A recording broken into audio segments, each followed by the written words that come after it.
A mi izquierda, el doctor Cotelo, que es nuestro presidente, que va a expresar unas palabras alusivas a las personas que se encuentran en este momento. Gracias. Buenas noches a todos. Voy a ser muy breve, sencillo y simple. Quiero agradecer y felicitar a este nuevo Instituto de Penal y Procesal Penal que hoy entra en funcionamiento. En la persona del doctor Juan Ramón Alegre, que aceptó ser su director.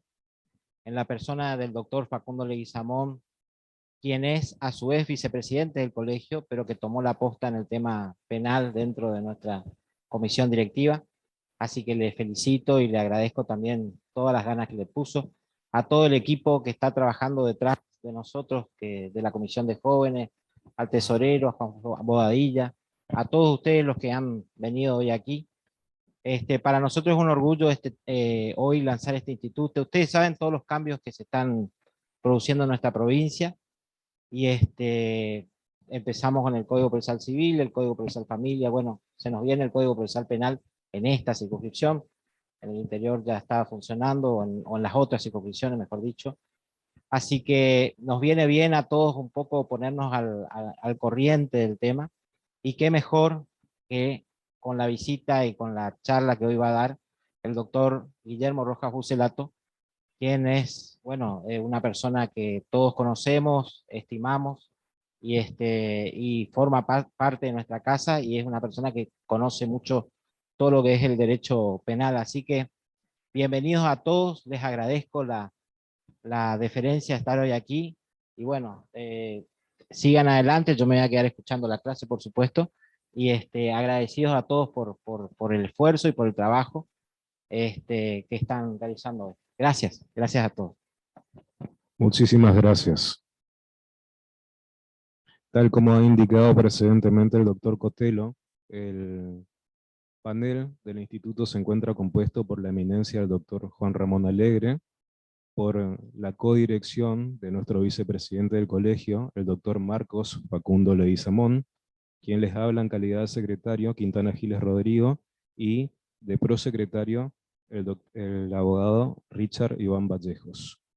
Tenemos la grata posibilidad de encontrarnos en este momento para que diserte y se explaye al respecto el doctor Diomedes Guillermo Rojas Bucelato, con respecto a la garantía del plazo razonable en el proceso penal. Voy a proceder a dar la palabra a nuestro director, que es el doctor Juan Ramón Alegre. Buenas tardes, buenas noches. Para mí verdaderamente es una gran responsabilidad el estar al frente de este Instituto de Derecho Penal y Procesal Penal del Colegio de Abogados de la Primera Circunscripción Judicial. Digo por qué una gran responsabilidad. Porque sé que los tiempos que se vienen implica un gran desafío. ¿Y dónde se ubica el abogado en este cambio? ¿Dónde está su rol protagónico? Yo quisiera recordar algunas cosas que nos marcan verdaderamente cómo el abogado es protagonista de estos cambios. Si vamos a la Revolución de Mayo de 1810, encontramos abogados. Si vamos a la creación de la bandera, encontramos un abogado. Si encontramos cambios fundamentales dentro de la Constitución Nacional, encontramos abogados. Abogados, entonces, cualquiera sea la época en que le tocó participar, han sido agentes de cambio. Pero sin ir más lejos, los cambios que se han producido dentro de la institución Poder Judicial y fundamentalmente en la jurisprudencia que ha abarcado los cambios a través de la doctrina de la Corte Suprema de Justicia. ¿Cómo se consiguió que los delitos de lesa humanidad sean imprescriptibles? Mediante el planteo de los abogados. ¿Cómo se consiguió que los pactos internacionales sobre derechos humanos se aplicaran aún no estando legislado positivamente en una norma procesal? Los abogados. Sin ir más lejos, en la cercana provincia de Santa Fe, el cambio de paradigma del sistema de juzgamiento penal fue consecuencia de la acción de un abogado que consiguió que la Corte Suprema de Justicia ordenara a la provincia que modificara su sistema de enjuiciamiento. Entonces, nos toca preguntarnos, ¿y nosotros en la provincia qué debemos hacer? Y les puedo asegurar que debemos ser protagonistas del cambio. No debemos aceptar los productos enlatados. Debemos construir nuestro propio cambio. Y en este momento me viene la imagen, la presencia, la personalidad de dos abogados y en ellos el reconocimiento de muchos que transitan los pasillos de tribunales. Me refiero al doctor Elpidio Ramón Monzón y Ramón Celestino Leguizamón. En ellos nosotros vemos cómo han pregonado permanentemente que se reconozcan los derechos y garantías constitucionales. Han llegado hasta la Corte Interamericana de Derechos Humanos para plantear justamente los límites de la prisión preventiva. Han construido con su ejemplo la competencia del abogado en el desarrollo y concreción de los derechos fundamentales. Entonces, ¿qué pasa con nosotros hoy? Nosotros debemos hacernos cargo de este cambio. Nosotros, los abogados, debemos controlar que las pautas constitucionales que albergan el espíritu del nuevo sistema procesal penal de enjuiciamiento en la provincia de Corrientes sean respetados. Nosotros, mediante el planteo de los casos concretos, uno de los temas fundamentales, el plazo razonable como garantía constitucional operativo, independientemente de que esté regulado o no en la norma procesal. La acusación, que debe ser única y no permitir que existan acusaciones alternativas. Debemos plantearnos, debemos estudiar y debemos convocar a todos los abogados, los jóvenes que con su impronta frente al cambio son poderosos, y los que tienen transitado varios kilómetros de pasillos de tribunales por su experiencia y por su aplomo en la toma de sus posturas respectivas. Entonces, este instituto lo que se compromete es a brindar al abogado las herramientas necesarias para que puedan ejercer con el máximo rendimiento la competencia de abogados. Eso es lo que pretendemos. Eso es lo que pretende el equipo que constituye el Instituto de Derecho penal y procesal penal. No los vamos a dejar solos, pero vengan al colegio, recurran al colegio. Nosotros nos vamos a ocupar de darle la solución y herramientas necesarias para que puedan hacer un verdadero ejercicio de la profesión de abogado, dignamente y con mucha altura académica. Señores, muchas gracias. Gracias, señor presidente. Gracias, Facundo. Gracias, Richard. Gracias, Vallejo. Verdaderamente para mí esto es un gusto. Es como diríamos, es la frutillita de mi vida, porque tengo mucho placer en estar con ustedes. Muchas gracias.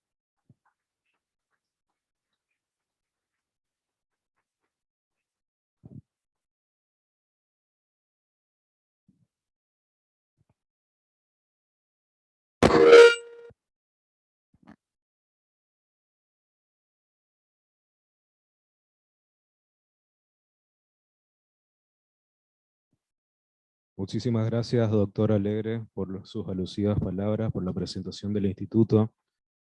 En razón de lo dicho preliminarmente y como hemos expuesto al inicio, tenemos la grata presencia del doctor Rojas Bucelato Diomedes Guillermo, que se va a explayar con respecto a la garantía del plazo razonable en el proceso penal. Haré una sucinta trayectoria del doctor porque si tenemos que explayarnos con respecto a todo lo que ha hecho, pasaríamos muchas horas explicando toda su historia del derecho en este tiempo. Diomedes Guillermo Rojas Bucelato es profesor de Derecho Procesal Penal, Cátedra A, y Derecho Penal Parte Especial, Cátedra B, por la Universidad Nacional del Nordeste. Ex profesor titular de Derecho Penal Parte Especial y ex profesor adjunto de Práctica Profesional Penal por la Universidad de Cuenca del Plata. Doctor en Derecho por la Universidad Nacional del Nordeste, especialista en Derecho Procesal y especialista en Derecho Penal. Autor de diversos libros, artículos y otros trabajos relacionados con el derecho penal y el derecho procesal penal. Seguidamente le otorgo la palabra al doctor Diomedes Rojas Bucelato. Le solicito un aplauso, por favor.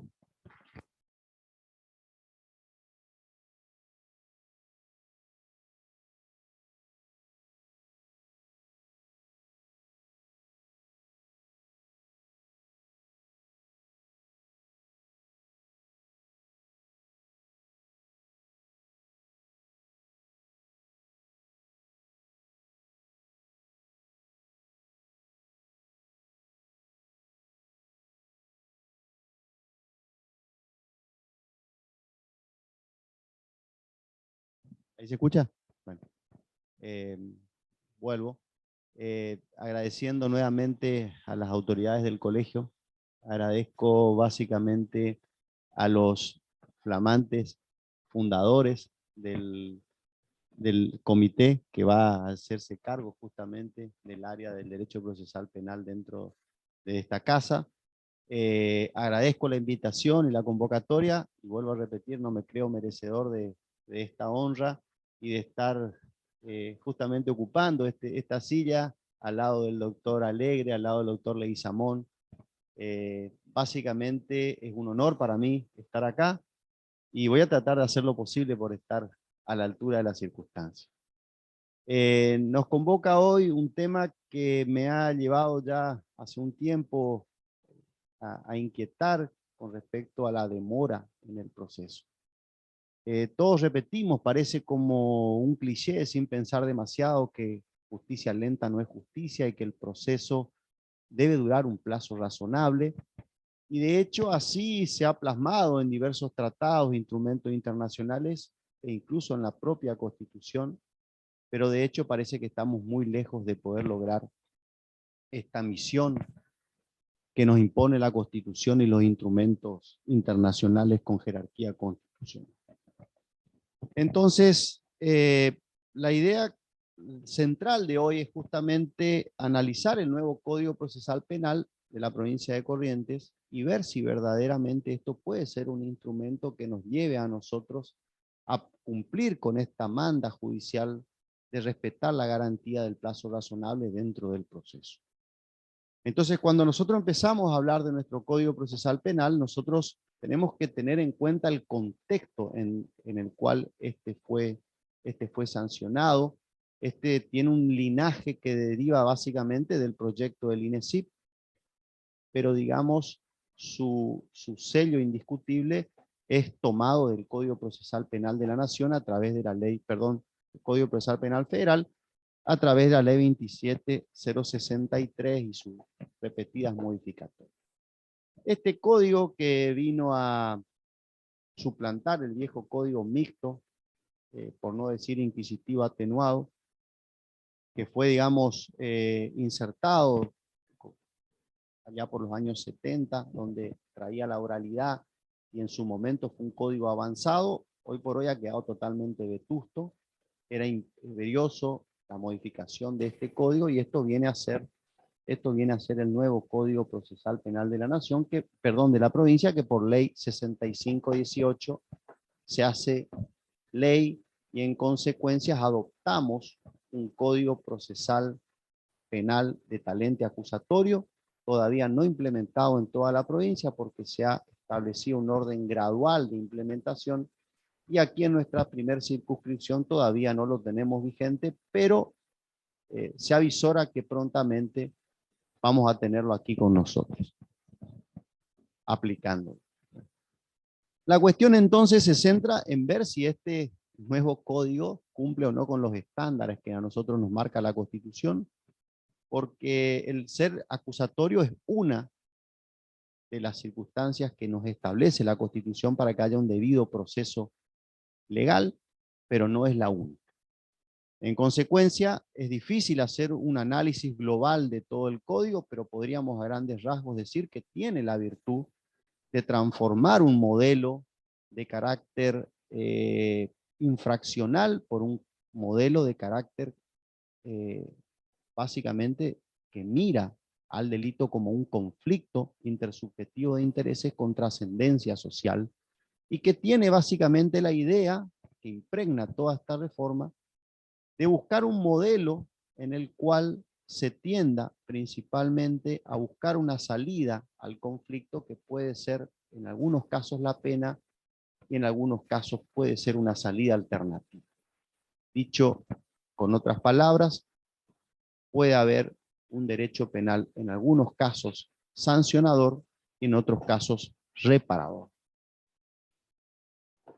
Otras características centrales de este modelo son básicamente que tiende a ubicar los roles de los sujetos procesales en su lugar, es decir, el juez juzga, el acusador realiza la persecución, inicio y consecución de las pruebas, se quita de manos del juez de instrucción la investigación y se la pone como corresponde en manos del fiscal. Se crean una serie de institutos tendientes a procurar la celeridad, la desformalización, la oralidad, el desapego al expediente, ubicar la víctima en su lugar y rodear de garantías para que el imputado pueda tener la tan ansiada bilateralidad dentro del proceso. Pero este es el espíritu que inspira la reforma. Ahora tendremos que ver si podemos estar a la altura de la circunstancia para cumplir, digamos, con esta complicada labor que se nos avecina de poder implementar el código y quitarnos, digamos, esa prosapia de casi 13 años de mentalidad inquisitiva que tenemos prácticamente impregnado en el ADN, donde la prisión preventiva sigue siendo la regla, el proceso oral se suplanta por el escrito, las demoras son las que en definitiva, junto a la burocracia, terminan absorbiendo al proceso. Entonces, en primer lugar, es imposible hacer, digamos, un análisis general del código. Nosotros hemos escogido básicamente la cuestión relativa al plazo razonable de duración del proceso y vamos a tratar de ver concretamente cómo legisla el nuevo código esta garantía y si verdaderamente se cumplen o no los mandatos constitucionales tendientes a que pueda haber un plazo razonable dentro del proceso. Entonces, en primer lugar, lo que nosotros estamos viendo es que estas garantías que se van implantando, lógicamente, a primera vista parecen redundar solamente en un interés individual. Dice la gente que aparentemente las leyes son blandas o que son solamente para beneficiar a los imputados, a los delincuentes, etcétera, etcétera. Pero resulta que si nosotros tenemos en cuenta un verdadero valor de estas garantías constitucionales, nosotros vamos a ver que las mismas tienen un doble interés. No solamente un interés en que se respeten las garantías del imputado como un interés individual, sino también un interés social. A la sociedad le interesa que se respeten las garantías, porque si estas no se respetan, seguramente que va a haber muchas más condenas, pero no siempre esas condenas van a ser a los verdaderos culpables. Y esto genera una doble injusticia. Por un lado, la aplicación de una pena a un inocente, y en segundo lugar, dejar impune el delito porque el verdadero culpable no recibe ningún castigo de la ley penal. En consecuencia, el respeto de las garantías no es simplemente en redundancia o en beneficio del propio imputado, sino en beneficio también de toda la sociedad. Cuando hablamos entonces nosotros de la garantía del plazo razonable, esta es una de las garantías que está inmersa dentro de la garantía del debido proceso. Y como bien dice Mayer, esta puede ser tal vez la garantía más importante de todas, porque es la que tiende a ser operativa todas las demás garantías. Entonces, dentro de las garantías del debido proceso, lógicamente, se encuentra el que el proceso se realice en un tiempo corto, breve, racional. ¿Y cuál será el motivo de esto? El motivo es que el sometimiento al proceso de una persona implica ya en sí un acto de coerción penal contra él, y ni hablar si además tiene que sufrir medidas de coerción, principalmente la prisión preventiva durante el proceso. Entonces, ese contrañimiento moral que sufre el imputado a lo largo de todo el proceso va generando, lógicamente, que esto se transforme en una verdadera pena informal que es legítima en la medida de que pueda durar lo estrictamente necesario para que se pueda llevar adelante el proceso. ¿Esto nos están dando? Si quieres cambiar. Para que se pueda llevar adelante el proceso.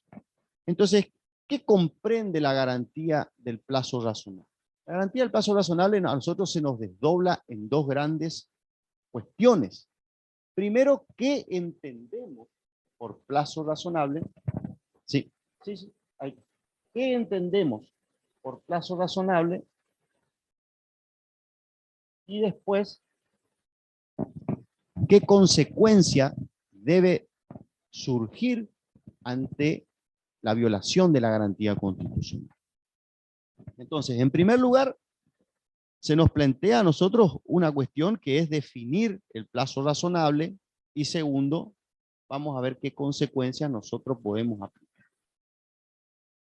¿De dónde surge esta cuestión del plazo razonable de duración del proceso? Es decir, nosotros tenemos que esto básicamente ya nace del artículo 18 de la Constitución Nacional, cuando establece dos cuestiones. Primero, el principio de afianzar la justicia. Y en segundo lugar, cuando nosotros vemos, ahí está, en el artículo 5 y en el artículo 33, también considerado implícitamente, y ni hablar luego de la reforma del año 94, donde esto se inserta en una serie de tratados de derechos humanos. Entre ellos allí nosotros tenemos citado la Convención Americana de Derechos Humanos, Declaración de Derechos y Deberes del Hombre, tenemos también la Convención sobre los Derechos del Niño, y luego nos habremos de detener puntualmente sobre la Convención Americana de Derechos Humanos, porque esta ha sido motivo de una reglamentación específica a través de la Ley 24.390. Entonces, ¿en qué consiste la garantía del plazo razonable? ¿Por qué cuál habrá de ser la naturaleza del plazo razonable? Y entonces esto a nosotros nos plantea un problema de dos dimensiones. El plazo razonable en el proceso se puede desdoblar, en primer lugar, en la duración misma del proceso, pero en segundo lugar, en la duración de las medidas cautelares dentro del proceso y concretamente la duración de la prisión preventiva dentro del proceso. En lo que hace a la duración razonable del proceso, ¿cuál será el fundamento de esto? Si nosotros analizamos los fundamentos, vamos a ver, siguiendo a Pastor, que a medida o en el primer momento que se comete el delito, surge básicamente la necesidad de aplicar una pena en base a dos criterios, a la prevención general y a la prevención especial. Pero a medida que va pasando el tiempo, esa legitimidad del Estado, no solo de penar, sino también de perseguir y de juzgar, va perdiendo legitimidad a medida que va transcurriendo el plazo. Entonces, esa pena, que originalmente es legítima, se va deslegitimando con el transcurso del tiempo, a la vez que el solo hecho de someter a un sujeto al proceso va implicando una pena informal que le va haciendo ya cumplir una pena sin condena. Entonces, aquí nosotros nos encontramos, si se quiere, con una vinculación, hay como una suerte de parentesco, por llamarlo de alguna manera, con la prescripción, porque la prescripción tiene un fundamento similar en el sentido de que la legitimación del Estado de aplicar la pena se va diluyendo con el transcurso del tiempo. Pero, ¿qué ocurre? ¿Qué diferencia tiene con la prescripción? Inclusive, en el primer caso que la Corte señala de esta cuestión, en Mattei, lo llamó expresamente prescripción. Pero la prescripción tiene otra raíz diferente. La prescripción nace del derecho material, surge del Código Penal como una propia limitación que el Estado se pone a sí mismo para penar.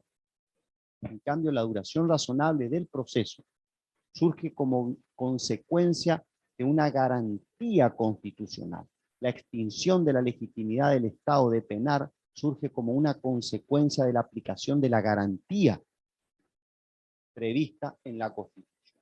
Es así entonces que si bien está emparentado con la prescripción, obedecen a fines diferentes y tienen distinta naturaleza. La prescripción es sustancial, la insubsistencia de la acción por expiración del plazo razonable tiene raíz constitucional. Por eso es que la prescripción, en los casos, como bien decía el doctor, en los delitos de lesa humanidad, se pueden declarar imprescriptibles. Es decir, hay un principio humano fundamental que hace que este tipo de delitos deban ser castigados independientemente del transcurso del tiempo. Pero una cosa diferente ocurre con el sometimiento al proceso. Se mantiene el derecho del Estado, la potestad del Estado de castigar el delito de lesa humanidad, pero es intolerable que una persona pueda permanecer ligada indefinidamente, sine die, a un proceso penal. Esta cuestión es de carácter constitucional, como el fruto o producto de la consecuencia de la violación de una garantía constitucional, y en consecuencia esto no se puede perder. Además, por supuesto, que el Instituto de la Prescripción contiene reglas para aplicar que están básicamente ligadas a la cuantía de la pena prevista por el delito en abstracto. Están también computando reglas tendientes a la interrupción, suspensión, etcétera, etcétera, que no son las mismas que en el caso de la insubsistencia de la acción. Así, baste pensar con un funcionario público que durante todo el tiempo que ejerce el cargo, la prescripción no se cuenta. Sin embargo, la garantía del plazo razonable se mantiene incólume. Es decir, uno no puede someter indefinidamente por el hecho de ser un funcionario público al proceso. ¿Y por qué? Porque se trata de institutos diferentes, de naturaleza diferente.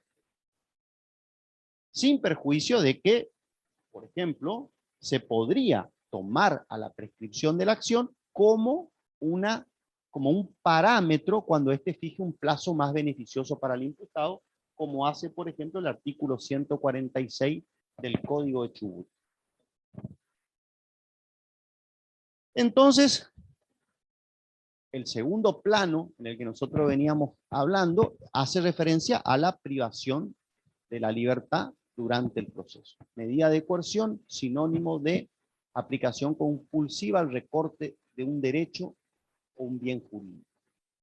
Entonces, así, lógicamente, ¿cuál es el fundamento por el cual la prisión preventiva no puede durar indefinidamente? Y como consecuencia lógica del principio de inocencia, no se puede aplicar una pena informal por la circunstancia de que una persona esté sospechada de un delito o de una conducta sospechosa de delictuosidad. Entonces, lógicamente, la prisión preventiva tiene un fin instrumental solo para asegurar los fines del proceso, entiéndase que el imputado en libertad no desbarate la investigación, que el imputado no se eluda la acción de la justicia, y una tercera consecuencia que puede ser también evitar el estado consumativo del delito. Obviamente, si tenemos un delito de usurpación, no podemos permitir que el imputado continúe usurpando el inmueble, consumando el delito. Entonces son los únicos fines por los cuales la prisión preventiva se puede justificar, y está incluso permitida por la propia Constitución en el artículo 18 cuando dice nadie puede ser penado sin juicio previo ni arrestado sin orden escrita autoridad competente. Esa orden escrita autoridad competente, una interpretación a contrario, nos permite a nosotros delinear que bajo ciertas cuestiones, léase orden escrita autoridad competente, la prisión preventiva puede proceder. Lo mismo ocurre también con los tratados de jerarquía constitucional, por ejemplo, en el artículo 9 de la Convención de Derechos y Deberes del Hombre, donde también habla de la posibilidad de detener preventivamente. Es entonces que la prisión preventiva se puede justificar. Hay que conciliar, lógicamente, dos intereses: la necesidad de poder cumplir los fines del proceso con los intereses individuales que hacen al derecho de defensa y no sufrir prisión preventiva sin condena. Entonces esto genera lógicamente una pulsión que es dificilísimo, digamos, de poder congeniar entre ambos intereses, pero que de alguna manera tiene que tolerarse, pero no sin límites. Y el límite justamente es el plazo razonable. Pongo en contexto. Nadie discute que si nosotros desde el primer momento detenemos a la persona, los fines del proceso se van a asegurar. Claro, pero eso no significa que sea razonable. Lo razonable tiene que guardar una proporción entre el fin que se pretende y el medio que se emplea. Por eso no viene al caso, pero tenemos que las medidas de coerción son obviamente de última ratio, carácter residual, fundadas en la necesidad, carácter instrumental, preventivo, etcétera, etcétera. Entonces nosotros, como estamos viendo, la garantía del plazo razonable tiene una dimensión que hace estrictamente a la duración del proceso, y la segunda que hace principalmente a la duración de las medidas cautelares, principalmente la prisión preventiva.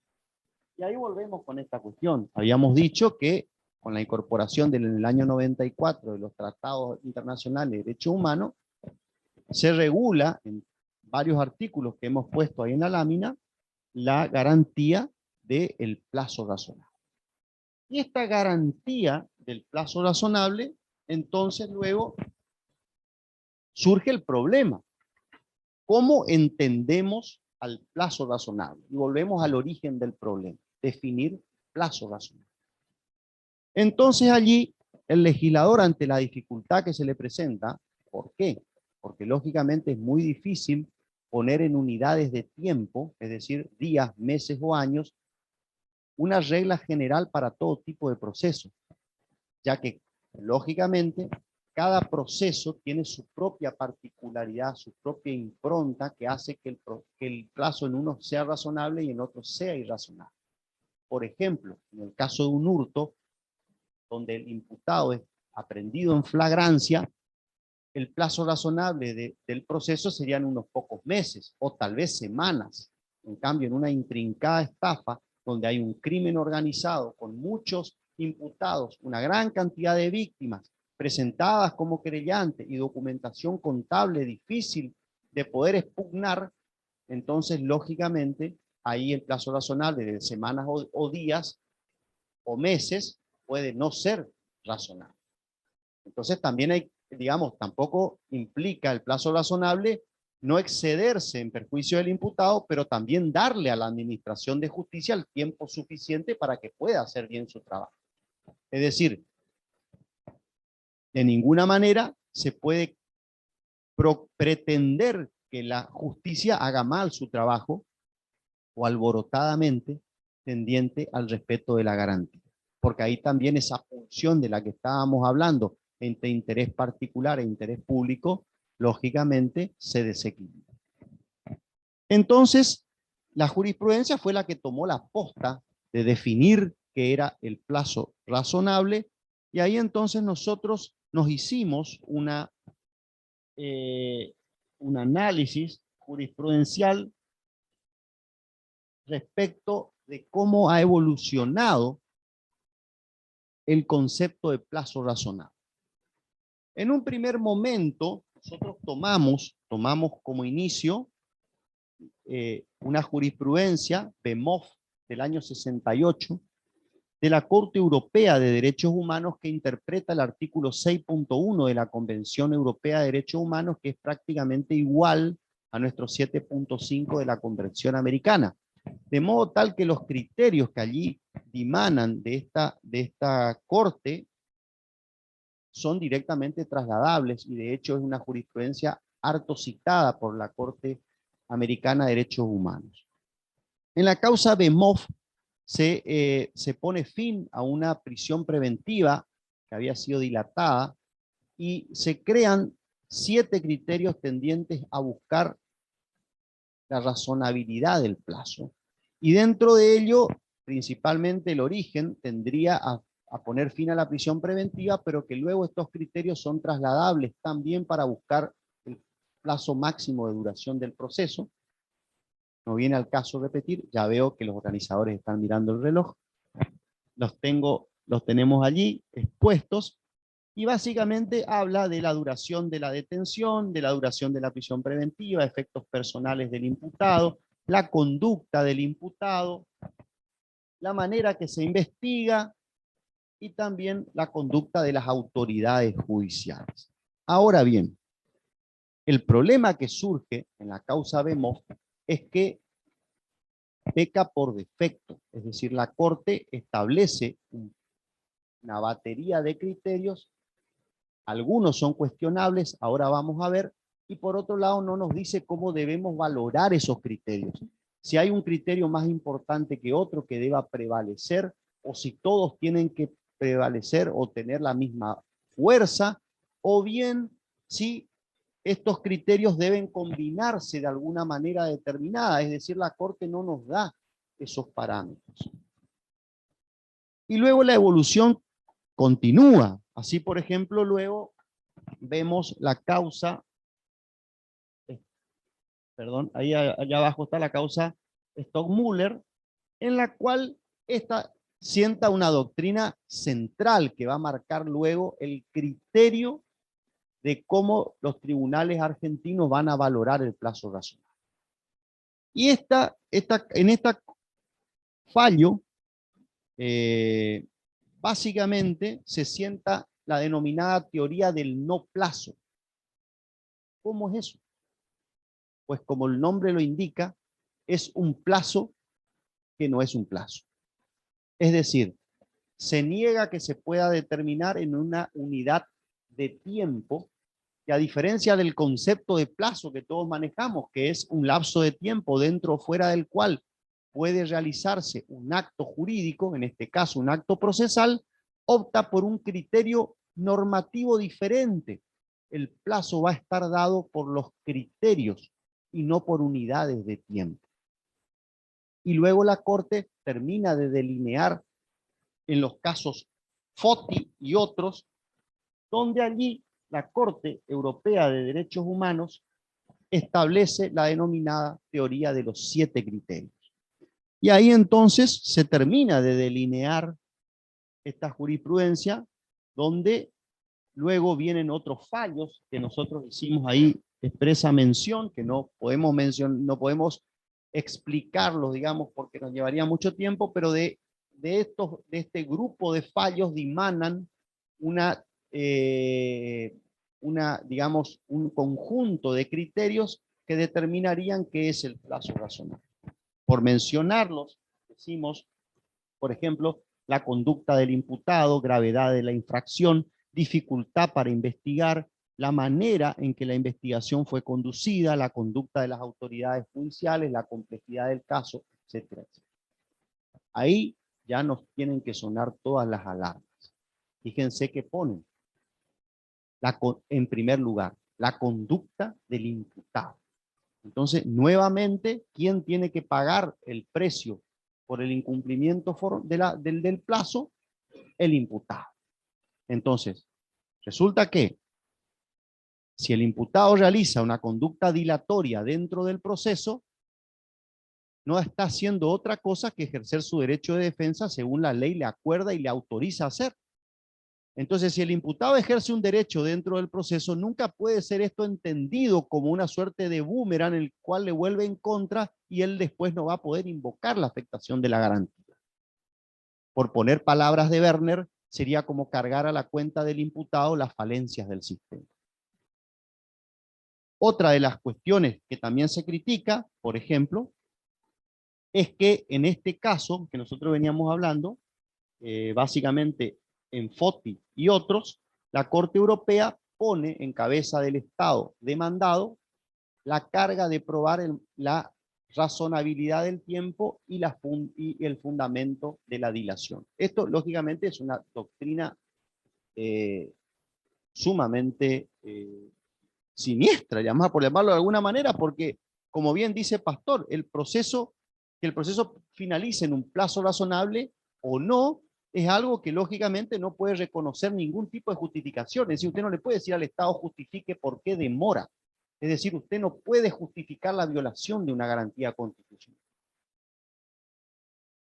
Posteriormente, esta jurisprudencia nacida en la Corte Europea se traslada a nuestro continente y la Corte Interamericana de Derechos Humanos por primera vez se expide en el caso Lacayo versus Nicaragua, en el cual adopta la teoría del no plazo y de los tres criterios, que son la complejidad del asunto, la actividad procesal del interesado y la conducta de las autoridades. Vuelven otra vez a recaer en la conducta del interesado. Posteriormente, la Corte Suprema recepta esta doctrina principal, lo hace por primera vez en Matei, donde se pone fin a un proceso hartamente dilatado, violatorio de principios básicos, y allí se dice por primera vez que el artículo 18 de la Constitución preveía dentro del debido proceso legal como inherente a la necesidad de una expedita y pronta solución del caso para el imputado. Luego en Mossati, la Corte por primera vez utiliza la doctrina de la llamada insubsistencia de la acción penal. Este fallo es central a la hora de poder estudiar el instituto porque nos da a los abogados la herramienta, el antídoto contra el veneno de la demora. ¿Y por qué decimos eso? Porque básicamente la Corte en aquella oportunidad, aunque confunde el instituto con el de la prescripción, considera que todos los actos cumplidos en el proceso luego de la afectación del plazo razonable son defectuosos y entonces tienen que extirparse del proceso por ser realizado fuera de los límites razonables de duración del proceso y crea la llamada teoría de la insubsistencia de la acción. Entiéndase por insubsistencia el fenecimiento de la acción por la expiración del plazo razonable. Y esta es la solución que le da la Corte a esta cuestión. Entonces, habíamos dicho, básicamente, al inicio de la exposición, repito, que a nosotros cuando hablamos del plazo razonable se nos presentan dos interrogantes. Primero, ¿qué es el plazo razonable? Y allí la jurisprudencia sienta el criterio del no plazo. al cual nos vamos a referir. Y después, ¿cuál es la solución que tenemos ante la violación del plazo? Es decir, insisto, ¿cuál va a ser el antídoto que nosotros tenemos ante el veneno de la demora? Y entonces existen básicamente dos posibles consecuencias ante la violación del plazo. Una de ellas es la denominada posibilidad de la compensación o reparación. ¿Y qué significa esto?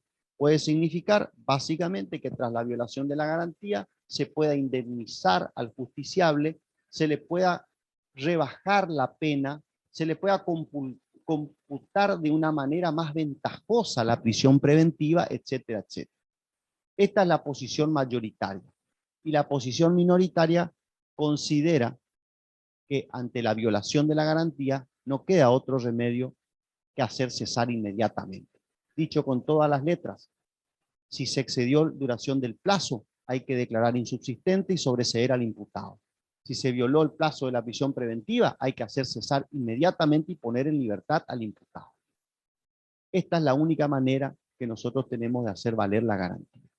Les pongo como una suerte de alegoría. ¿Qué les parece si se toma una declaración bajo tortura a un imputado? A nadie se le ocurriría que tras la violación de esa garantía constitucional nosotros podamos hacer valer la confesión dentro del proceso. Y entonces, si tras la violación de la garantía del plazo razonable seguimos llevando adelante el proceso, esto sería tanto como hacer valer en la sentencia la prueba ilegal tomada mediante la declaración extorcada del imputado. Entonces, fíjense cómo cuando analizamos otras garantías, parece que no tenemos otra solución, pero acá la jurisprudencia ha tomado otro camino. Y el legislador también ha tomado otro camino y ha seguido el camino de la compensación. Y ahí vamos ahora. Justamente cuando estuvimos hablando de la Convención Americana, nuevamente, quedó esto sí. Sí. Bien, bien. Sí, cuando estuvimos hablando de la... no importa. Cuando estuvimos hablando de la Convención Americana, poco tiempo después, un año después de entrada en vigencia la Convención Americana con la enmienda del año 94, ya estaba en vigencia por ley, pero ahí entra en vigencia a través de la reforma constitucional, sale sancionada la ley 24390, que tenía o se autoproclamaba en su artículo 9 reguladora de esta garantía. Y ahí nosotros tenemos que detenernos porque esa normativa tendía básicamente a regular el plazo razonable dentro del proceso. Entonces, esta normativa tenía dos aristas particulares. Primero y principal, en el artículo 7 y 8 estaba el llamado infame 2x1. De hecho, la ley terminó llamándose 2x1. En realidad, nombre equivocado, porque debió haberse llamado 1x2. ¿Qué implicaba la ley en los artículos 7 y 8? Que luego de transcurridos 2 años de prisión preventiva, si llegaba a ser condenado el imputado, se iba a computar por un día de prisión preventiva 2 de prisión. Lógicamente, esto no solucionaba la situación, pero generaba una suerte de paliativo a favor del imputado por el haberse violado su garantía. Era una suerte de compensación, o como lo decía Mayer, una sanción por la negligencia de los órganos encargados de administrar justicia. Ahora, esto solamente servía si el imputado era condenado. Pero ¿qué pasaba si el imputado era absuelto? Nadie le devolvía ni le computaba nada de ninguna manera. O si el imputado era condenado a una pena menor de 2 años de prisión.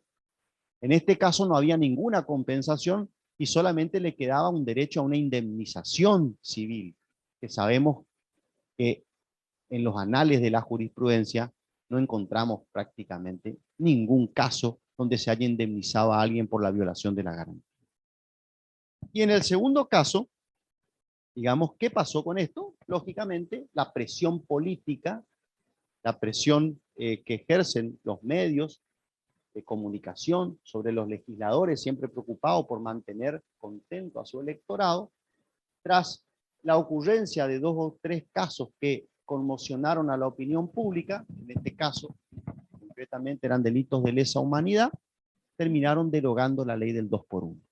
Y era la única herramienta que, si bien no era lo adecuada, era cuando menos un paliativo para tratar de hacer cesar la garantía. Que quiera que no, era una presión para los propios funcionarios de obrar sin demora, porque si no, después se iba a traducir en una ventaja para el imputado. Generaba cierta presión en los órganos de la administración de justicia. Y luego la ley 24.390 tiene una segunda parte en sus artículos 1 a 6, donde regula la duración de la prisión preventiva, que palabras más, palabras menos, dice que no puede durar más de 2 años sin sentencia y 3 años sin sentencia, más algunas posibilidades de prórroga. Pero ¿qué ocurre? ¿Qué ocurrió en la práctica? Se terminó diciendo que esta ley era solamente de carácter,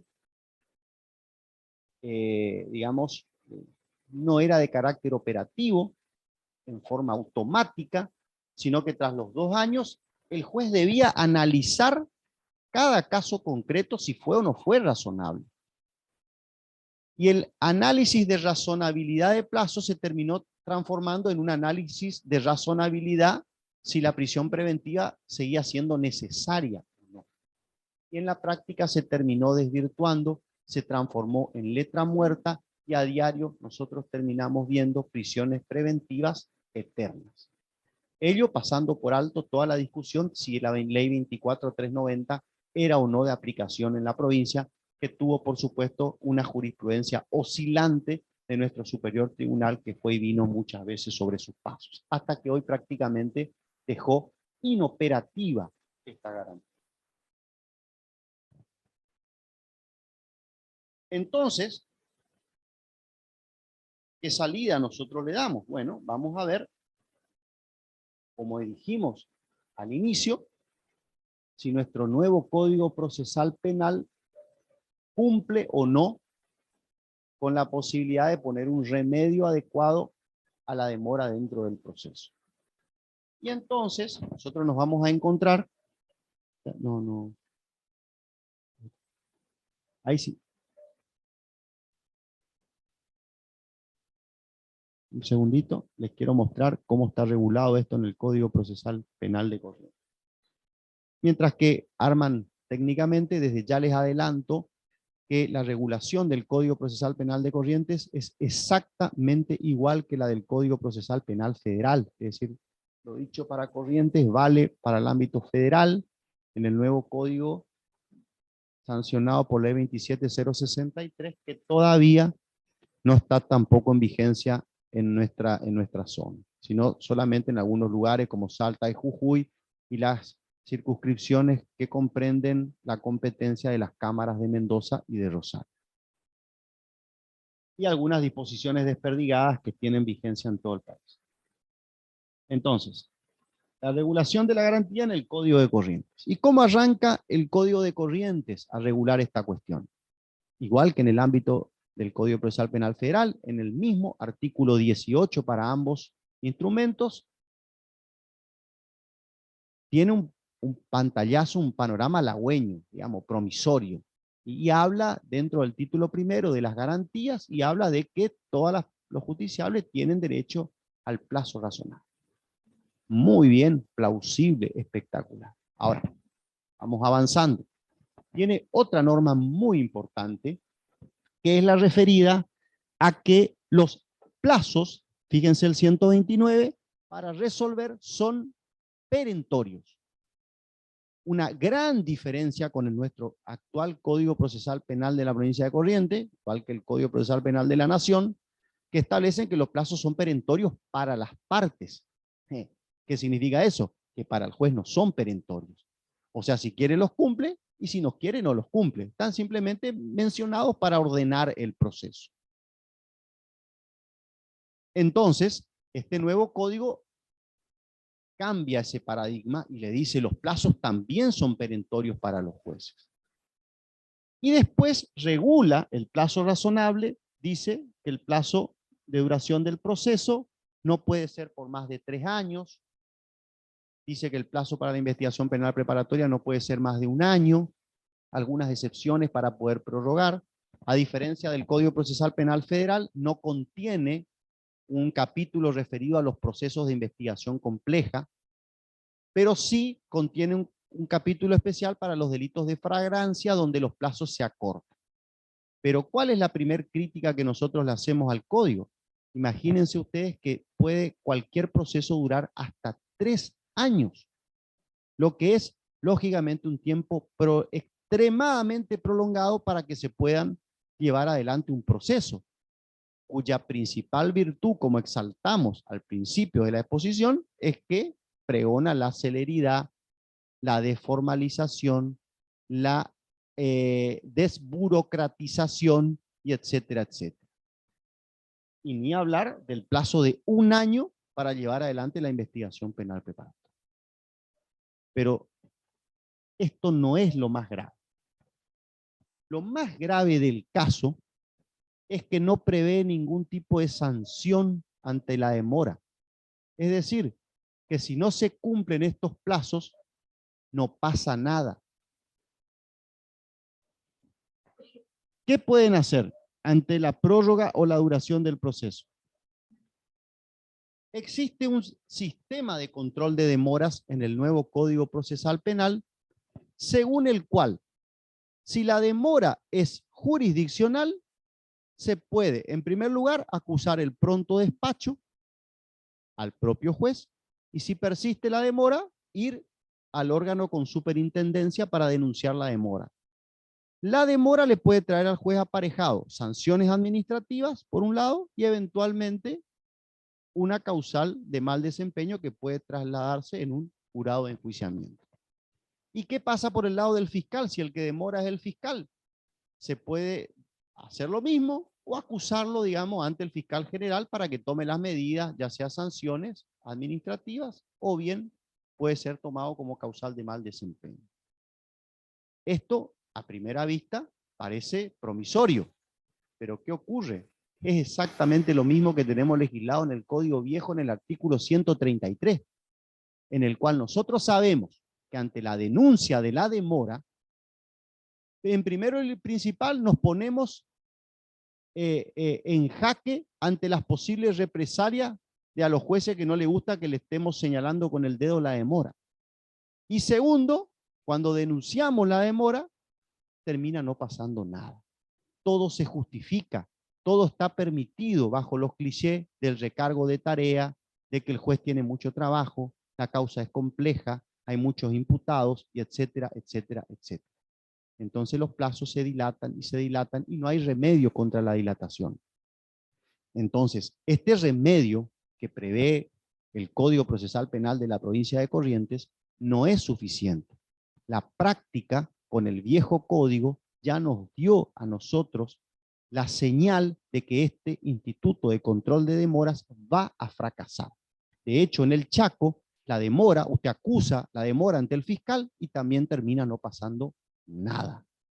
Entonces, darle a los órganos que provocan la demora, jueces o fiscales, el control de la demora es como ponerla al lobo al cuidado de la oveja. Es decir, todo se termina justificando, todo se termina con los clichés que estamos acostumbrados a escuchar, termina no pasando nada. Es decir, el control orgánico de la demora es un instituto que no funciona actualmente y que no va a funcionar tampoco en el nuevo código. Entonces, ¿qué solución proponemos? Y lógicamente, la solución no puede ser otra que, para el caso de que se violente el plazo razonable de duración del proceso, tiene que estar previsto en unidades de tiempo, como lo hace el código. Está bien, lo tiene que poner en unidades de tiempo, pero más recortadas.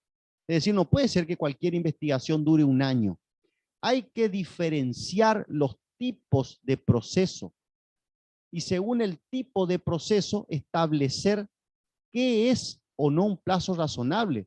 por ejemplo, un capítulo dedicado a los causas de investigación compleja, pero también otros casos de causas de investigaciones simples, y establecer plazos diferenciales en unidades de tiempo, no en criterios que son manejados a voluntad por el propio órgano que provoca la demora. En primer lugar. Y en segundo lugar, sanciones expresas. Así nosotros hemos encontrado, buceando, digamos, por los códigos del país, dos modelos a seguir. Este es el control de que estábamos haciendo referencia. Las quejas por las demoras al superior, la demora a los fiscales, y este es todo el sistema de control orgánico que se establece para los casos de demora. Y por último, tenemos los modelos a seguir. Tenemos el código de Chubut y el código neuquino, que ambos establecen que ante la violación del plazo razonable deviene que el proceso tiene que declararse insubsistente, es decir, sobreseimiento del imputado. Inclusive el código Chubut también regula la duración máxima de la prisión preventiva y dice que transcurrido el plazo determinado, tiene que inmediatamente ponerse al imputado en libertad. Y además que no puede volver a ser decretada la prisión preventiva y que solamente se pueden aplicar medidas cautelares excepcionales para actos puntuales. El Código de Neuquén también regula en el 87 que el procedimiento no puede durar más de 3 años, improrrogable. Transcurrido ese plazo se produce la extinción de la acción y deberá dictarse el sobreseimiento al imputado. En el segundo caso hablan de poner en libertad, sin perjuicio también que dejan latente y subsistente la posibilidad de la indemnización del imputado ante la demora. Entonces, ¿cuál es el mensaje que pretendemos nosotros? La idea que impregna toda esta cuestión es lógicamente una sugerencia del eje Ferenda de una reforma que establezca límites precisos y concretos en la ley. ¿Y por qué tiene que estar los límites concretamente previstos en la ley? Porque justamente el solo hecho de someterse al proceso implica un acto de coerción. Como dice Pastor, el Estado ejerce coacción en 3 momentos. Cuando legisla y nos dice que está prohibido y permitido, cuando nos somete a proceso y cuando nos aplica la pena. Y en las 3 circunstancias tiene que estar expresamente previsto en la ley. Esto lo manda el principio de legalidad. El principio de legalidad implica que la única sanción puede y debe de venir de la ley. Entonces, la aplicación de una sanción sin sustento legal, es decir, por el propio juez que nos aplica una pena informal, es inconstitucional. Además, violenta el principio republicano de gobierno porque implica la arrogación del órgano jurisdiccional de una atribución que le corresponde exclusivamente al órgano legislativo, que es la fijación de las penas. En consecuencia, es recomendable, digamos, vuelvo a insistir, no, con esto no es una crítica abierta al nuevo Código Procesal Penal, sino que la idea es que mientras que vamos en el proceso de implementación, vayamos solucionando los problemas que se van dando. La práctica, además, nos va llevando, si nosotros vemos las causas en el interior, que este mal endémico de la demora judicial se sigue repitiendo con la aplicación del nuevo código. No significa, digamos, recargar las tintas a los funcionarios que hacen la ímproba tarea de administrar los pocos recursos que tienen en implementar un código que implica un cambio total de paradigma, con pocos empleados, poca infraestructura, hacen lo que pueden. Pero insisto, si ya estamos viendo que estos problemas se están dando, la lógica consecuencia es tratar de que haya un acompañamiento por el legislador y que vaya solucionando y resolviendo estos problemas que nosotros estamos viendo. Bueno, eso es todo, una simple recomendación, digamos, que tal vez podemos hacer desde acá. Hablábamos también con el doctor Leguizamón la vez pasada, hacer una propuesta a través del Colegio de Abogados con algunas cuestiones que nosotros vamos viendo al aplicar el nuevo Código Procesal Penal en el interior de la provincia o también en otras provincias de cómo podemos ir haciendo para que este código que justamente cumpla con los estándares constitucionales de los cuales veníamos hablando desde el inicio de la exposición. Eso es todo.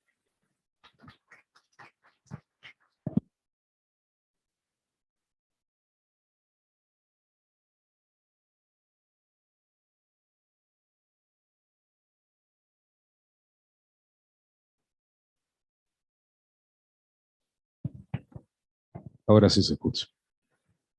Bueno, muchísimas gracias, doctor, por su exposición, por sus respectivas exposiciones. Ahora vamos a hacer la apertura de la circunstancia que se ha visto reflejada a la convocatoria que se encuentra presente y también de manera virtual. Así que si alguno de ustedes quisiera hacer algún interrogante al respecto, le voy a ceder el micrófono al doctor Marcos Facundo Leguizamón. Bueno, en primer lugar, muchas gracias, Guillermo, doctor Roja Bucelato, una exposición de primerísimo nivel, ya agradecido. A mí se me viene a la cabeza, recién cuando estabas hablando, del caso Montenegro, digamos, en donde por un lado la Corte dejó sin efecto la decisión de un juez que se había valido de una condena obtenida por apremios ilegales, y se limitó simplemente a instruir una causa penal contra los policías que habían cometido esos apremios, digamos, esa inconsecuencia. Respecto de cómo regula nuestro Código Procesal Penal y el federal también, el plazo razonable. Porque me imagino, en primer lugar me imagino dos cosas: un abogado defensor que le va a contar a su cliente diciendo, mira, obtuvimos la declaración del plazo razonable. Ah, no me digas, bueno, ¿y cuáles son las consecuencias? No, no, lo van a sancionar al fiscal. Ah, ¿y yo? No, no, vos seguís sometido a proceso. Esa, digamos, es la primera paradoja.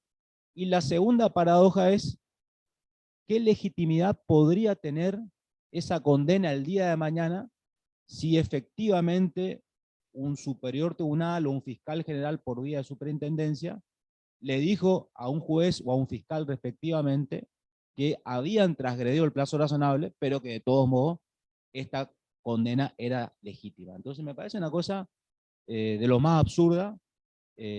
Como la misma Corte dice, el crimen o el delito o la irregularidad no puede rendir frutos.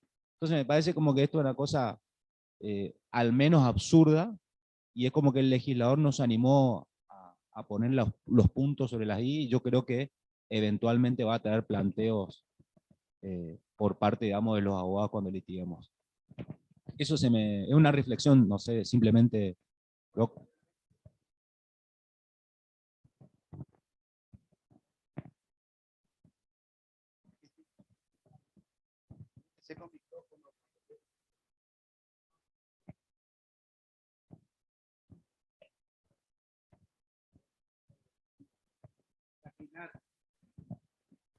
Por lo menos yo creo que tengo autoridad o cara dura.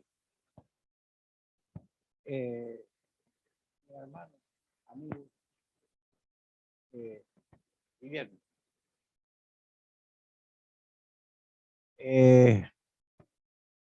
No solo se destaca por lo que es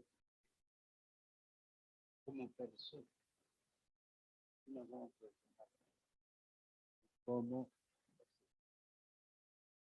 cualquiera es capaz.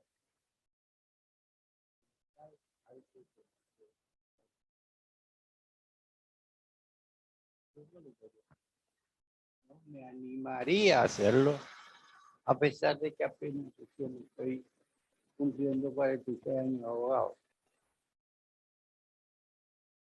Es cierto, no sé, debe haber alguno que debe saber, pero te lo digo, ni siquiera que soy abogado.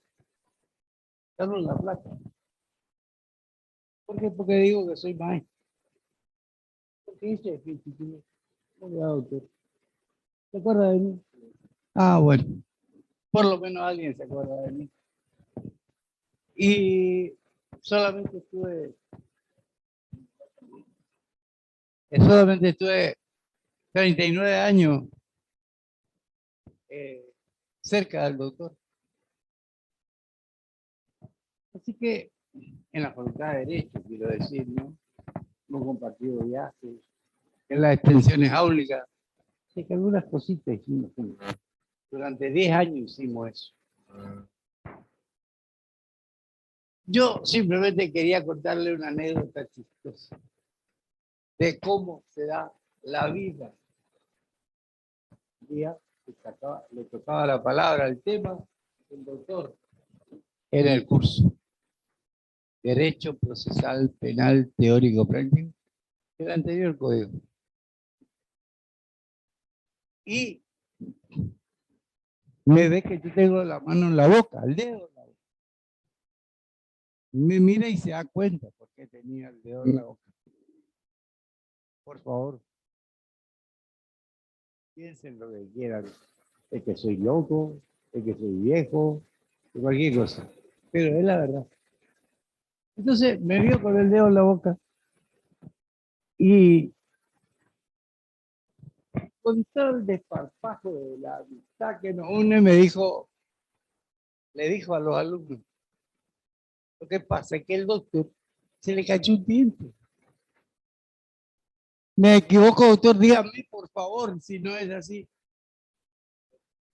Y la anécdota final es que ahora solamente tengo un diente. Gracias.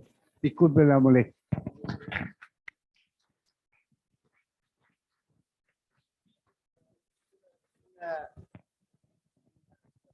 Una pequeña reflexión, nuevamente compartir lo que ha dicho el doctor Leguizamón, digamos, obviamente la ilegalidad nunca puede rendir frutos. Esto es una consecuencia lógica de la violación de una garantía. Al justiciable no le interesa que lo sancionen al fiscal o siquiera que lo echen, ni tampoco al juez. El justiciable quiere que se respete su garantía.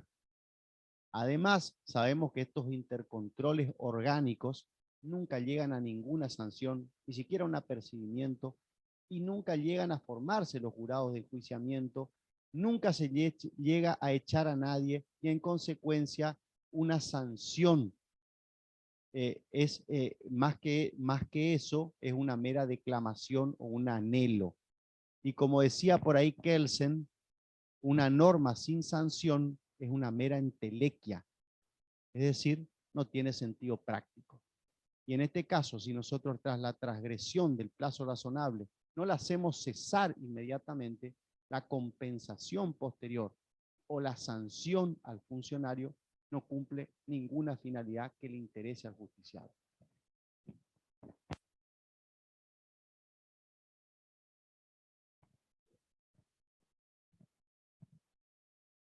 Ahí ya le acerco el micrófono, doctora. Buenas noches, doctor. Un placer, como siempre. Nada, acotar algo que hace poco justamente yo también planteé, el tema del plazo razonable en el Tribunal Oral Penal de la capital de Corrientes. Y bueno, me encontré con un fallo muy lindo que fue dictado por el Superior Tribunal de Justicia con respecto al plazo razonable, en donde, bueno, la cuestión o causa eran 2 policías que fueron acusados o investigados por vejaciones. Duró 15 años la causa. Bueno, cuando fueron a la audiencia de debate, el abogado representante de estos 2 policías había planteado justamente el plazo razonable.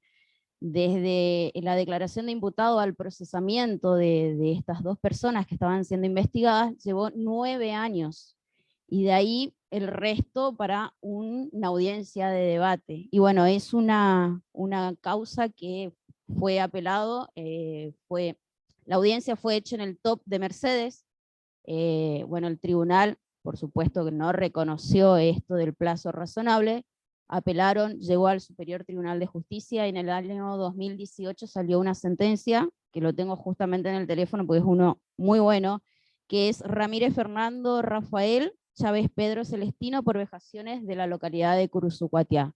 Justamente planteo esto porque lo que usted estuvo explicando es justamente lo que está dentro de esta sentencia, el tema del plazo razonable, de quién le iba a compensar a estas 2 personas, porque aparte de eso también tuvieron un sumario administrativo, perdieron el tema de los ascensos, y bueno, lamentablemente salió el sobreseimiento, pero quedó solamente ahí en el sobreseimiento de estas dos personas y no en el daño que se le realizó a estas dos personas.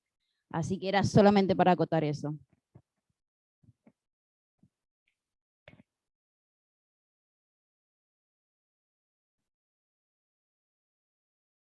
La intervención de la colega me obliga a, diríamos, a formular una solicitud de colaboración entre los distintos profesionales.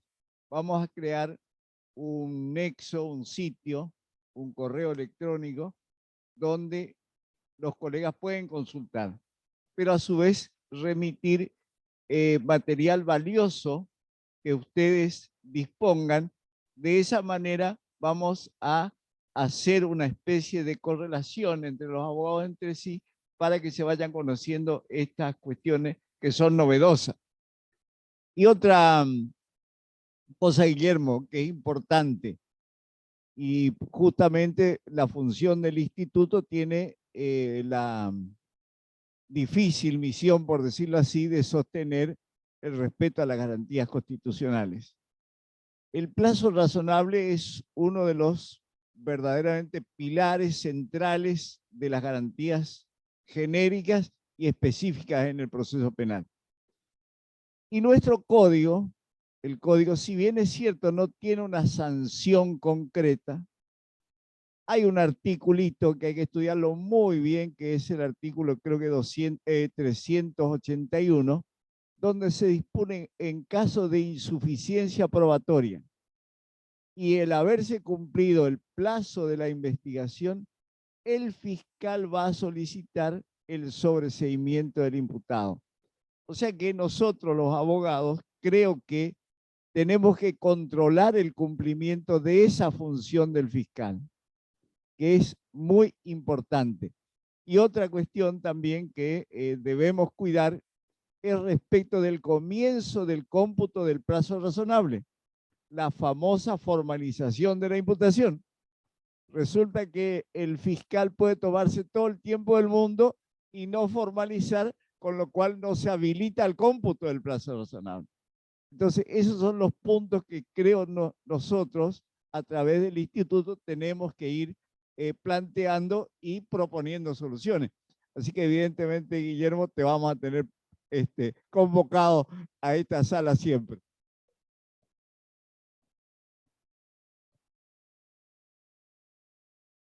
Lo último, y no los apuro más. Varias cuestiones. Lo que dijo la colega está totalmente en lo cierto. Hay una jurisprudencia del Superior Tribunal que toma como consecuencia de la ya vieja causa Romero Félix.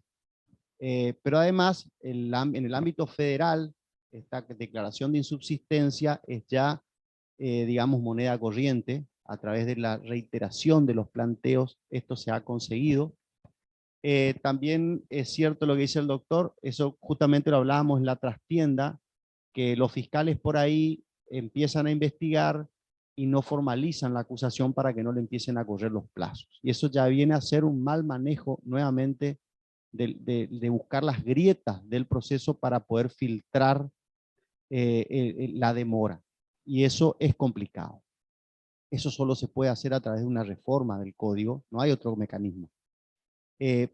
Por otra parte, la cuestión referida al pedido de sobreseimiento, claro, pero el problema es que en ese caso es cuando el imputado está sin ningún tipo de declaración de responsabilidad provisoria, pero en el caso de que el imputado, digamos, lo tengan en el limbo, en ascuas, y no le resuelvan ningún tipo de cuestión, eso va a generar nuevamente problemas. Amén de ello, respecto a la cuestión del material, yo le había comentado también al doctor que iba a poner a disposición de todos los que están presentes un material que justamente la revista La Ley me ha encargado para tratar de explicar la cuestión del plazo razonable. Está hecho sobre la base del Código Procesal Penal Federal, pero es automáticamente trasladable a su hijo, que es el Código Procesal Penal de Corrientes. Entonces, por supuesto, y asumo el compromiso de trabajar y de colaborar para poder tratar de capacitar en la medida de lo posible y de nuestro escaso saber. A todos los que puedan colaborar, estamos a disposición. Si me permite, doctor, le pregunto, ¿existe alguna pregunta que hayan hecho desde la parte virtual?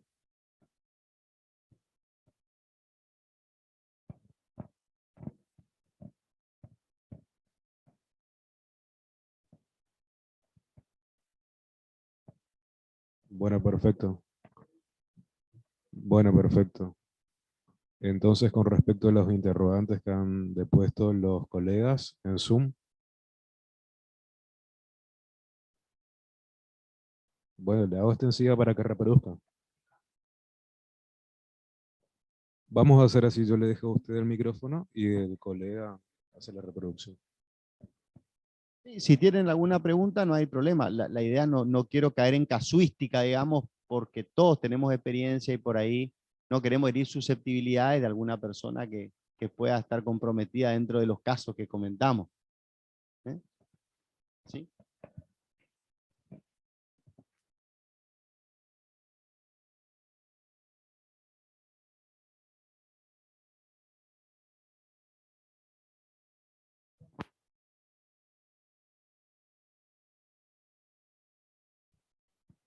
No, Guillermo, algo que recién decías respecto de la conducta de las partes y puntualmente la conducta del imputado para que eventualmente, si es que ejerce su derecho de defensa de un modo vehemente, indirectamente, de acuerdo a la jurisprudencia de la Corte, estaría renunciando a plantear el día de mañana el plazo razonable.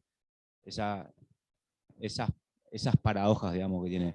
Creo que eventualmente se tendría que llamar la atención a la defensa técnica o material por un ejercicio abusivo y efectivamente constatado y consentido por parte de la defensa, para que eventualmente se le pueda cargar a la cuenta del imputado ese exceso de instancias nulicentes, alguna advertencia al menos, pero por el solo hecho de que se haya llegado a la Corte y fallos, por eso digo, no, que este expediente llegó 3 veces a la Corte Suprema y hubo un ejercicio. No, nunca fue un ejercicio desmedido. Ahora, si se plantea que fue un ejercicio desmedido, eventualmente se le podrá decir, usted, el plazo razonable ahí entre comillas, porque hizo un ejercicio abusivo del derecho de defensa.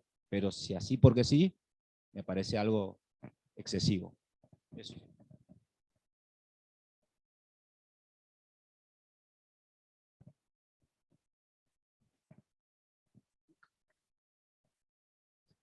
¿Alguien más quiere realizar algún interrogante o aportar algo al respecto? Bueno, concluido la circunstancia del feedback entre lo que es el ping-pong de preguntas y respuestas, de esto versa lo que es el conversatorio, que un disertante se explaya respecto a una temática y se planteen ciertas inquietudes de parte de la convocatoria, en la cual todos, como profesionales comprometidos con la litigación, vamos a brindar una solución a tal efecto. Sí, hay un interrogante más, permiso.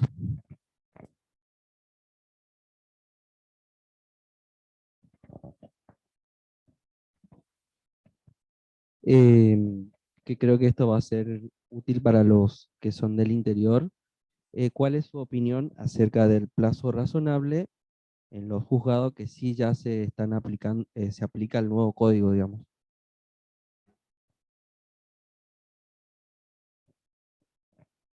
Justamente lo que venimos explicando es la aplicación del nuevo código.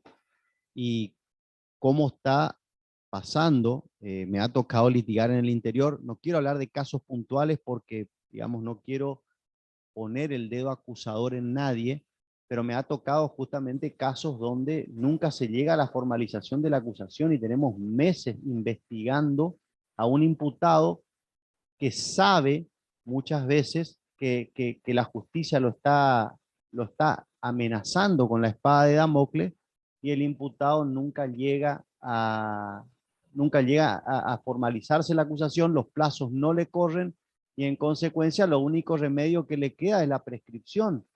Y entonces ahí también hay una mala práctica que vemos muy a diario, que cada vez que está por prescribir la acción realizan un acto interruptivo. Entonces se está por producir la prescripción, lo citan al imputado a declarar como imputado y cortan la prescripción, aún citándolo a cualquier lado. El solo decreto cortó la prescripción y empieza a computarse de vuelta. Y nuevamente, y nuevamente. Imaginemos en un caso de un hurto, donde un sujeto, cada vez que está por operar la prescripción, realizan un acto interruptivo y entonces un proceso por un hurto puede ser dilatado durante muchísimos años. Un hurto por decir alguna cuestión, pero también casos de funcionarios públicos, casos de otras personas donde, por ejemplo, se trate de un delito, supongamos un delito de homicidio y tenga que estar esperando una enorme cantidad de años para que la causa, para que la pretensión penal prescriba. Entonces, vuelvo a repetir, hay que desatar los dos institutos. Hay que ser claro, obedecen a finalidades distintas. La prescripción es una finalidad y la insubsistencia tiene una raíz constitucional, a diferencia de la otra que tiene una raíz solamente de carácter sustancial. Entonces, por eso es que los delitos de lesa humanidad son imprescriptibles y hoy se discute hasta los delitos contra la integridad sexual. Hay un fallo pendiente de salir en Corrientes y ya hay un fallo en el Chaco donde declaró imprescriptible este tipo de delitos. ¿Por qué? Porque supuestamente había afectación a derechos humanos y no había, digamos, un derecho constitucional a la prescripción. Pero el plazo razonable es una cosa distinta. Es decir, es irrenunciable y uno no puede estar sujeto indefinidamente a un acto de coerción que implica el proceso penal, que como todos sabemos, mantiene en un estado de incertidumbre donde hay valores en juego, como la libertad o los bienes de las personas, que esta persona lo tienen lógicamente contrañido moralmente, a veces hasta físicamente, y todo esto conspira a que se violenta la garantía constitucional y hay que ponerle un coto, hay que ponerle un cese. Para evitar que el lobo controle las ovejas, hay que ponerle límites precisos al juez y al fiscal. Y eso lo tiene que hacer el legislador. No queda otro camino.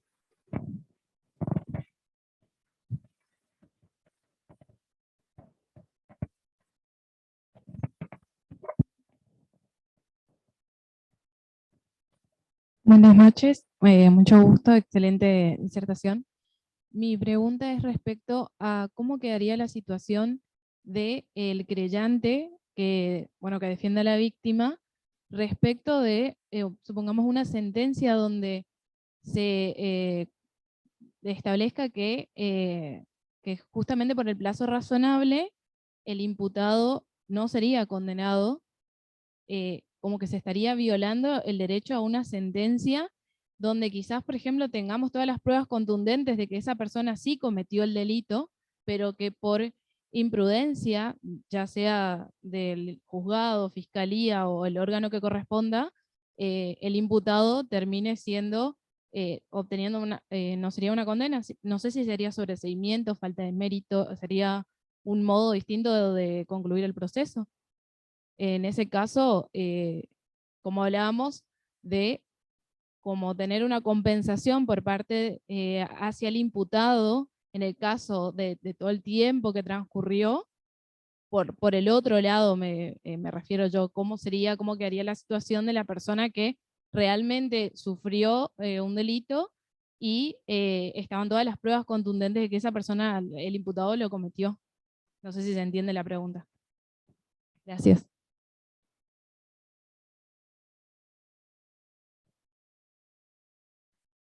Ha sido la pregunta conclusiva ya del interrogatorio. Varias cuestiones. Primero y principal, en un proceso donde la víctima adquiere un rol protagónico, la demora en el proceso hay que analizar también si no depende de la propia víctima. Eso es central, porque si la víctima conspiró contra la inoperancia judicial no haciendo nada, es también cómplice de la violación de la garantía. Pero cuando la víctima no es cómplice de la violación de la garantía, ahí básicamente le quedaría un derecho a compensación, al igual que le corresponde al imputado, derecho a la compensación por no haberse respetado su derecho y por lógicamente no habérsele negado la justicia a través del proceso. Quedaría solamente eso, pero básicamente el derecho al plazo razonable hay que entender que corresponde a todos los justiciables y no es solo para el proceso penal. La víctima también tiene el derecho a plazo razonable y la indemnización también puede ser para ella si a ésta se le violentó el derecho. ¿Sí? Para que ustedes tengan una idea, para redondear, el instituto de la insubsistencia de la acción es algo muy parecido en el proceso civil a lo que ocurre con la perención de instancia. ¿Vieron? Para que ustedes se den una idea. Entonces, cuando el proceso perime la instancia, porque hay inactividad procesal, esa inactividad procesal es judicial, pero también es inherente a la parte. ¿Se entiende? Bueno, muchísimas gracias a todos. La verdad que es muy gratificante que la convocatoria participe porque de esto se trata, de poder construir entre todos una solución a las inquietudes que se presentan. Muchísimas gracias, doctor Rojas Bucelato, es un placer. Y en este mismo acto nosotros queremos hacerle entrega de una distinción de un certificado de participación. Lo va a hacer el doctor Marco Facundo Leguizamón. Muchas gracias, Guillermo. Al contrario. Excelente. Bueno, y se da por concluido. Buenas noches. El sorteo, Rodrigo. ¿O no? ¿Lo hacemos ahora? Bueno, eso lo maneja acá. Bueno, muchísimas gracias a todos. Les agradezco, les pido que no se retiren, como se ha dicho, extensivo a todos aquellos que se han inscrito, aquellos que se podían quedar acá de manera presencial, se va a compartir un ágape para con todos.